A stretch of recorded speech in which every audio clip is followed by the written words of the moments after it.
What's happening, man? It's Dominique Trap Franson, and you watching True School Sports. Wow, na na na na na na. Boom. Well, it's personal between me and you, and I'm going to do you some serious harm, you big stiff idiot. The untouchable True School Sports Empire proudly presents something the boxing game's been missing. Hey, what's going on? It's your boy BT, and I came here to talk some boxing with the thousands of True School Sports subscribers. Now, I wanted to speak about Tyson Fury because he's over here, as you guys saw in the beginning of the video. He's calling out Anthony Joshua, you know, and this is like as per usual with Tyson Fury. You know, one minute he's doing this, the next minute he's doing that. And people try to understand him, but I always tell everybody, stop trying to understand Tyson Fury's thought process, because just like he told Vladimir Klitschko in 2015, he's so unpredictable. He doesn't even know what he's going to do. So how can you know what he's going to do? You know what I'm saying? So now he's pivoting into now calling out Anthony Joshua. Ain't that crazy? He's calling out Anthony Joshua now. And, you know, I've heard people over the years, a couple people say that, you know, he didn't want to fight Joshua. Now he's calling him out. Now, is it a real call out? I don't know. Will Eddie Hearn call his bluff? We'll see. But the reality is, right now, from what we've heard, Usyk is not going to probably fight Tyson Fury this calendar year because he has some injuries he wants to recover from. So he's talking about wanting to fight Tyson Fury in 2023. Now, Tyson Fury hasn't fought since, like, what, spring, early summertime? So he wants to try to get in one more fight by the end of the year. And I don't know how realistic it is that he could fight Joshua. I mean, Joshua just fought on August 20th. I think it's doable. They could probably fight towards the end of December, I think it's doable. And what a fight it would be, because this is Joshua coming off of 2 straight losses. So Tyson Fury wouldn't get any credit if he beat Joshua, but it's Joshua coming off of 2 straight losses, the last of which I thought he performed very, very well.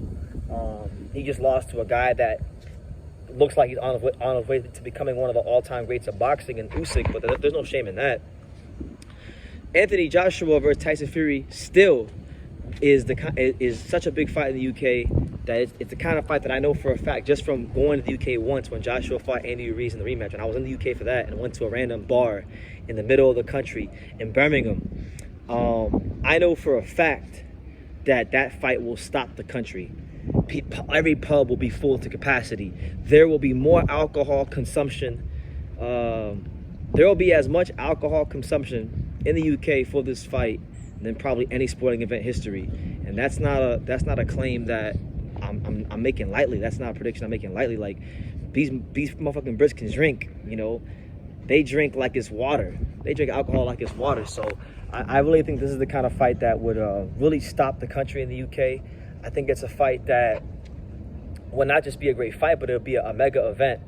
It would probably have to, if they were to fight, they'd probably have to get the British government involved, just because, you know, with the way things are going in boxing now, the money's still in America, but the money seems to now, right now in boxing, what we're seeing is the countries that are paying the most obscene, most outrageous site fees in the world are those Middle Eastern countries, like, you know, the United Arab Emirates, Dubai, Saudi Arabia.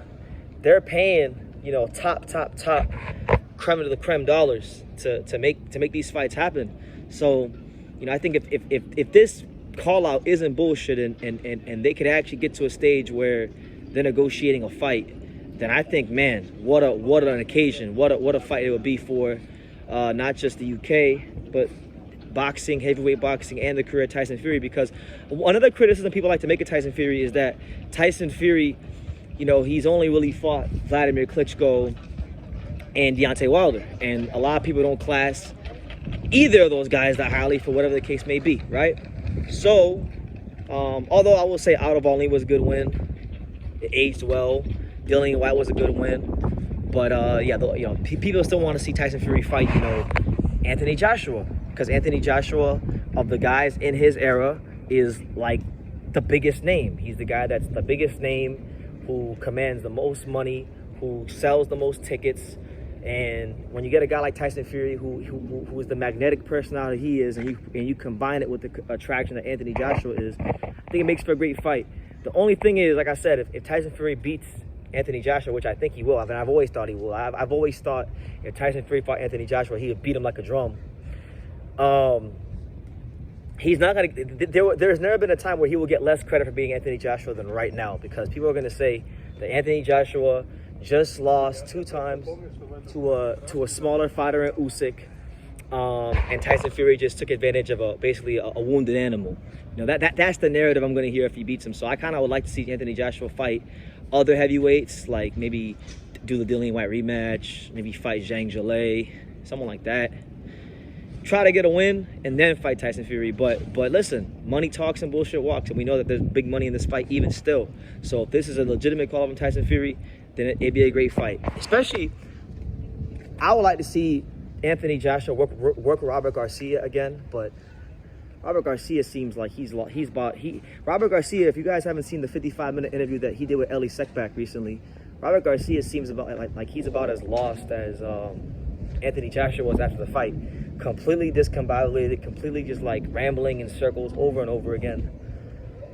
I would still like to see Anthony Joshua work Robert Garcia, especially for a fight like that, because Tyson Fury, you know, there's a lot of body to hit. And I feel like if Anthony Joshua could build off of the success he had attacking Usyk to the body against a guy like Tyson Fury, then that makes the fight that much more interesting. And it actually makes it that much more winnable for Anthony Joshua. So I hope that this is not typical Tyson Fury antics and bullshit. But I'm going to get out in front of it and say it probably is. But it's worth talking about. Tyson Fury calling on Anthony Joshua for the biggest fight in the history of British boxing, and one of the biggest fights in boxing still, even with the losses to Usyk, still one of the biggest fights in boxing. So you guys can make of that what you will, come to your own surmise and your own conclusions. But let me know what you think. What do you think about Tyson Fury's call out of Anthony Joshua? Do you put any stock in it? Leave your comments down below. Make sure you guys take the time to subscribe. And like I say in every single one of these videos, you can love me or you can hate me, but I'm just a kid from Daniel. So until next time, take care, guys. Thank you for watching another video on True School Sports, the home of boxing. If you made it this far, do me a favor and do yourself a damn favor. Hit that subscribe button and surely you will not be disappointed. You know, True School Sports bringing you the latest and greatest, the untouchable, you know, boxing content, interviews, news videos, breakdowns, live fight reaction extravaganza. We've got a great community of people here, boxing fans all over the world, from America to the UK to Australia, and on and on and on. So join the empire today. Hit that subscribe button. Take care and God.